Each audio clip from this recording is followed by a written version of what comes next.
یہ مصر میں دریائے نیل ہے۔ بہت سے لوگ یہ سمجھتے ہیں کہ فرعون دریائے نیل میں غرق ہوا تھا، حالانکہ یہ بات صحیح نہیں ہے۔ فرعون بحر احمر کی یہ جو شاخ ہے جس کو خلیج سویس کہتے ہیں، اس میں کہیں غرق ہوا تھا۔ بنی اسرائیل مصر سے فرعون سے بچ نکل کر جب بھاگے یہاں پر، تو جب سمندر کے کنارے آ کر کھڑے ہو گئے تو اللہ تعالیٰ نے ان کے لیے راستے بنا دیے، تو وہ اس سمندر سے پار ہو کر کے اس طرف آ گئے۔ یہ صحرائے سینا ہے یا وادی سینا ہے، یہاں پر بنی اسرائیل آ گئے، اور فرعون بھی جب ان کے پیچھے پیچھے بھاگا تو جب وہ بیچ میں آیا تو وہ سمندر مل گیا اور فرعون اس میں غرق ہو گیا۔ یہ مصر ہے، یہاں سے بنی اسرائیل نکلے تھے اور یہاں وادی سینا میں آئے تھے۔ یہ صحرائے سینا ہے یا وادی سینا ہے۔ یہاں آنے کے بعد موسیٰ علیہ السلام بنی اسرائیل کو لے کر کے کوہ طور کی طرف نکلے۔ یہ کوہ طور ہے۔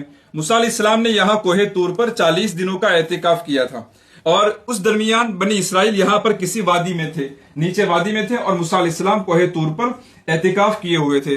40 دنوں کے بعد جب موسیٰ علیہ السلام بنی اسرائیل کے پاس تورات لے کر کے آئے اور ان کے سامنے یہ کتاب پیش کی کہ اب تمہیں اس کے مطابق زندگی گزارنی ہے، تو بنی اسرائیل نے ماننے سے انکار کر دیا اور یہ کہا کہ ہمیں کیسے پتا چلے گا کہ یہ اللہ کی کتاب ہے، ہمیں تو اللہ کا دیدار کراؤ، اللہ ہمیں آ کر کہے گا کہ یہ میری کتاب ہے تب ہم مانیں گے کہ یہ اللہ کی کتاب ہے۔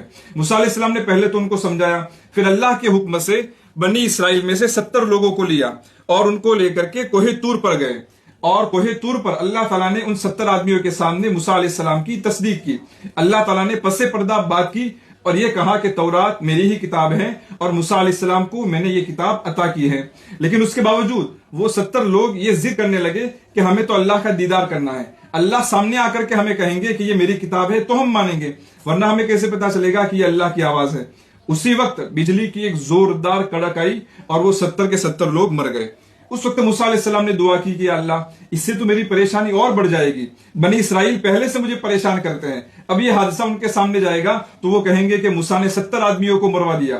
موسیٰ علیہ السلام کی دعا کی برکت سے وہ 70 آدمی پھر زندہ ہو گئے۔ یہ کوہ طور ہے، اس کو جبل موسیٰ بھی کہتے ہیں۔ یہ وہ مقدس جگہ ہے جہاں پر موسیٰ علیہ السلام نے اللہ تعالیٰ سے بات کی تھی، اور یہاں سے 70 آدمیوں کو لے کر کے جب موسیٰ علیہ السلام بنی اسرائیل کے پاس گئے تب بھی انہوں نے ماننے سے پسو پیش کیا۔ اس وقت اللہ تعالیٰ نے کوہ طور کو پورا اٹھایا اور بنی اسرائیل کے سروں پر کر دیا، سائبان کی طرح پورا کوہ طور اٹھا کر ان کے سروں پر کر دیا کہ مانتے ہو یا نہیں۔ اس وقت تو انہوں نے عاجزی سے اور خوف سے یہ کہہ دیا کہ ہم مانتے ہیں، لیکن بعد میں پھر انہوں نے حد تجاوزی کی اور وہی نافرمانی اور سرکشی کے راستے پر چلتے رہے۔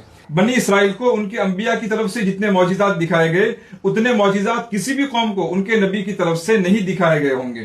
اس کے باوجود بنی اسرائیل نے اپنے انبیاء کو جتنا پریشان کیا اتنا کسی بھی قوم نے اپنے نبی کو نہیں کیا ہوگا، اور آج بھی وہ امت مسلمہ کو پریشان کر رہے ہیں۔